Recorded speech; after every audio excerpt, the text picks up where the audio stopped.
Torang merupakan anak yang memiliki keterbatasan dalam berbicara. Dia hanya memiliki seorang keluarga, yaitu Grace, kakak kandungnya.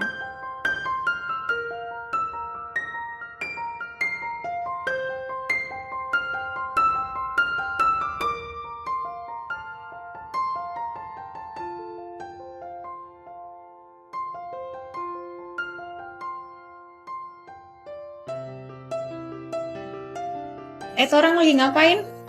Ayo tinggalin dulu, kita makan dulu. Ya. Belum makan, kita doa dulu, lipat tangannya. Putri, kira-kira si Grace ini tahu nggak hari ini ada ibadah padang? Tahu dong, emang kayak kamu. Kalau nggak aku telepon, pasti nggak bangun kan? Kan aku ketiduran, Putri. Ya sudah, jangan banyak alasan. Kita panggil aja si Grace ya. Sudah panggil.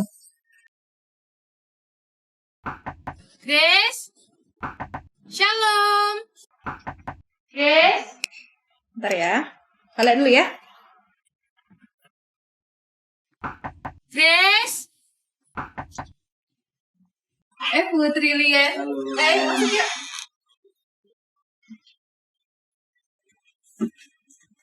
Torang. Lagi makan kau ya? Banyak-banyak makannya, biar makin sehat kau. Oh, itu sih orang tanya kalau udah makan belum. Oh, udah Torang, ini udah kenyang. Iya, perutnya udah kenyang betul ini. Ngomong-ngomong cepat kali lah kalian kesini. Kan masih 1 jam lagi ibadah kita. Entahlah si Putri ini, heboh kali pun dia nih. Lah, kok jadi aku sih? Kan aku ini baik, ngasih tahu biar kita nggak telat datang ke gereja. Tapi gimana lah ya? Aku agak bingung. Aku rencananya mau ajak tuh orang ibadah hari ini. Tapi aku takut nanti tuh orang karena perbedaannya nanti dia dibully di gereja. Karena tuh orang pun kan pemalu ketemu sama orang-orang baru. Oh, ajak aja loh Grace, gak apa-apa. Biar juga dia gak sendirian kan di rumah. Dia kita ajak supaya kenal dia sama naposo kita. Iya loh Grace, bener kata si Lian. Ajak aja sih tuh orangnya biar datang ke gereja. Iyalah, kita tunggu tangan orang dulu ya. Orang mau ikut nggak sama kakak, sama abang, sama kakak ini ke gereja PA? Ibadah kita bareng-bareng di gereja nanti sama kakak abang yang lain. Oh ya? Oke, kita belajar ketemu orang baru, nakoso lain ya. Udah mau nih tuh orangnya. Oh iya, siap-siap lah. Ya udah, kami permisi siap-siap dulu ya. Oke, Gak apa-apa guys. kan kalian di sini? Iya, nggak apa-apa. apa-apa. Aman. Kami tunggu sini. Bentar ya. Iya. Dalam nama Tuhan Yesus kami telah berdoa dan mengucap syukur. Amin. Oke teman-teman, kita masuk ke dalam bacaan epistel. Epistel kita diambil dari Matius 5 ayat 7 sampai dengan ayat 9. Jadi pembacaan epistel kita nanti akan saya bacakan di ayat 7, kemudian selanjutnya akan dibacakan oleh Cindy. Kemudian setelah Cindy tunjuk sendiri siapa yang ingin membacakan ayat selanjutnya. Oke, udah paham ya? Kita baca epistel Matius 5 ayat 7 sampai dengan 9. Berbahagialah orang yang murah hatinya, karena mereka akan beroleh kemurahan. Berbahagialah orang yang suci hatinya, karena mereka akan melihat Allah. Oke, selanjutnya Cindy siapa? Aku pilih dia, Kak. Elah, dari tadi aja diam, apalagi mau baca.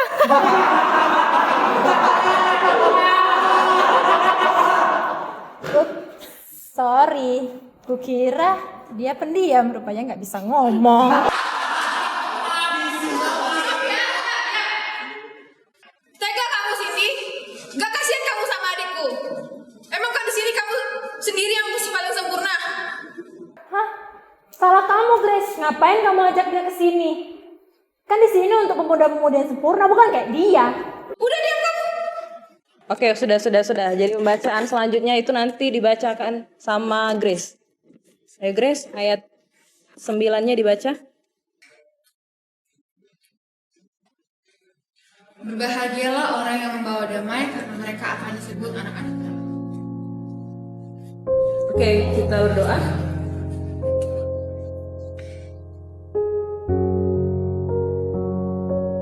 Mereka pun pulang bersama-sama Dan sesampainya di rumah, Torang pun langsung masuk ke kamarnya. Dan Grace pun mengajak Lian dan Putri untuk masuk ke rumahnya dan bercerita tentang kekesalannya dengan perkataan Cindy. Dulu Putri Lian.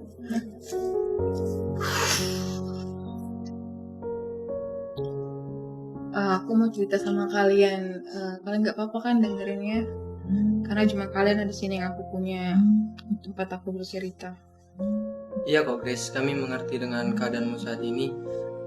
Kami juga siap kok untuk mendengar keluh kesahmu. Iya Grace, kami bisa kok jadi tempat curhat kamu. Iya, sebenarnya tadi tuh aku, gimana nggak tadi ya? Aku tuh sedih kali lihat orang kayak gituin di gereja, dikata-katain, dibully, dihina kayak gitu. Kan bagaimanapun tuh orang walaupun punya kekurangan, dia berkebutuhan khusus kan nggak harus kayak gitu. Kita nggak boleh bully orang lain kayak gitu. Aku kecewa kali tadi pas di gereja. Masa kita di gereja tapi ngata-ngatain orang? Kan nggak seharusnya kayak gitu. Orang kan bagaimanapun itu salah satu dari kita, saudara kita di gereja, entah itu saudara kandung atau bukan, nggak boleh kita beda-bedain. Iya, aku denger tadi perkataan si Cindy itu yang membuli si Torang. Awas saja, Tuhan pasti tegur atas perkataannya.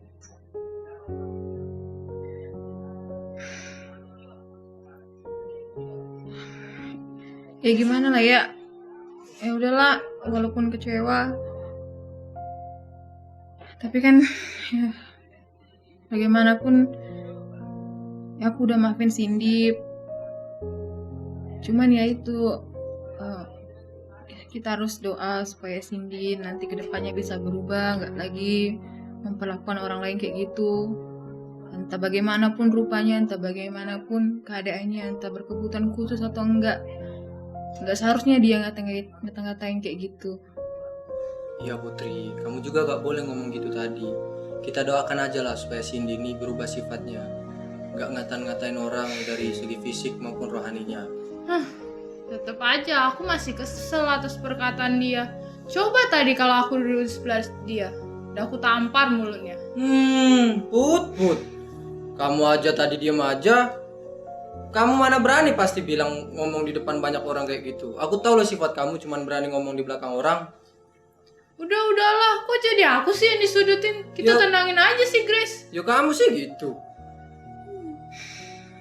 Udahlah, biarlah itu jadi pelajaran untuk kita.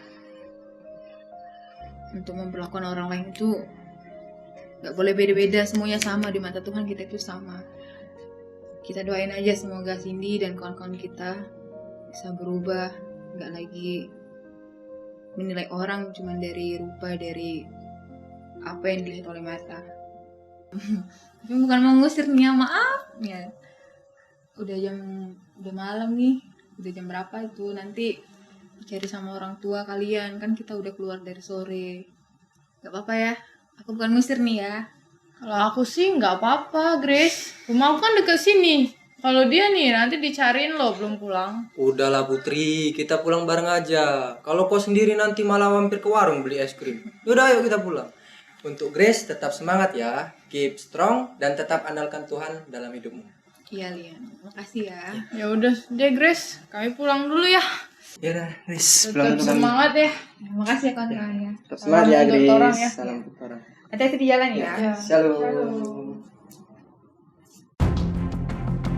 Ketika Cindy ingin pulang ke rumahnya, ada dua pria sedang mengikutinya. Di saat yang bersamaan, Torang yang melihat Cindy langsung masuk ke rumah karena masih trauma atas perbuatan Cindy kepadanya. Kenapa, Torang? Kenapa?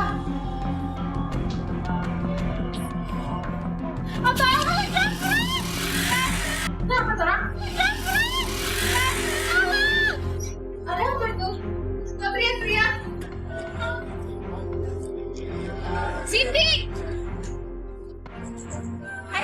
Ayo tolong bantu angkat kaki dulu.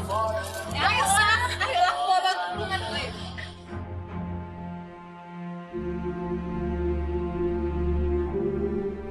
Duduk dulu di sini, Cindy. Bentar aku ambil obat.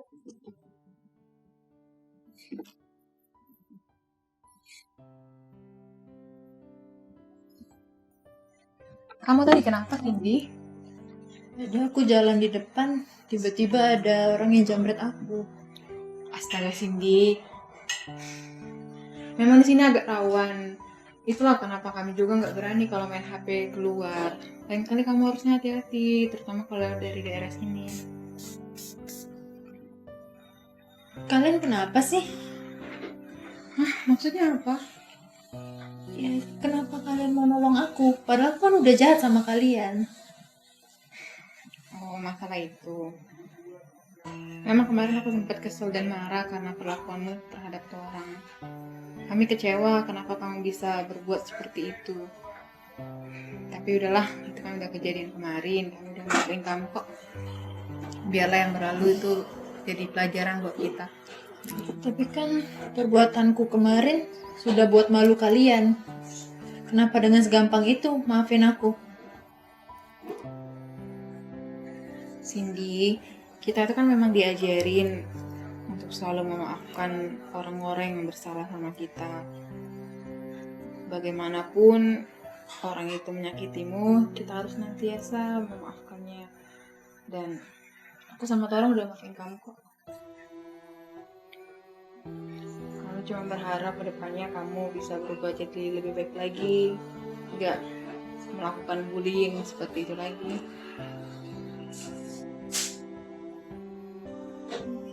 Aku nggak tahu sih gimana jadi orang yang lebih baik lagi. Sebenarnya mudah kok kalau kamu melakukannya dari hati kamu. Terus berdoa, ingat Tuhan, baca firman Tuhan, dan terutama jangan lagi memperlakukan orang lain itu cuma dengan apa yang kamu lihat dari mata. Karena bagaimanapun orang itu, entah dari bagaimanapun keadaannya, entah ras apapun dia, berwarna apapun, itu semua harus kita sayangi, kita hargai, karena mereka juga anak-anak Tuhan, gak seharusnya kita perlakukan berbeda.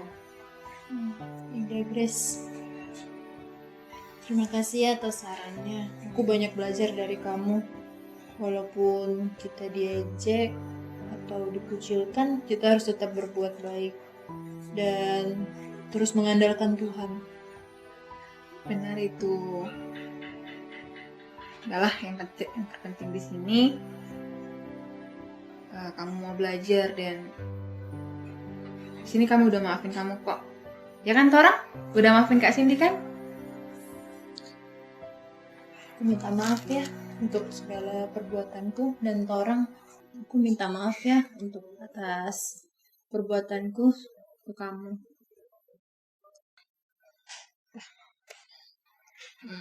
Kayaknya udah terlalu sore nih. Nanti aku dicariin orang tua aku. Aku pulang dulu ya. Ya udah. Hati-hati ya nanti di jalan, jangan lagi gegabah, harus penuh perhatian, oke? Terima kasih juga ya udah mau ngobatin aku. Terima kasih ya Torang. Pulang dulu ya. Ya aku antar ke depan. Oh iya, minggu depan ada kayak arena. Kita duduk bareng yuk. Boleh, ayo. Ya, kita antar Kak Cindy ke depan.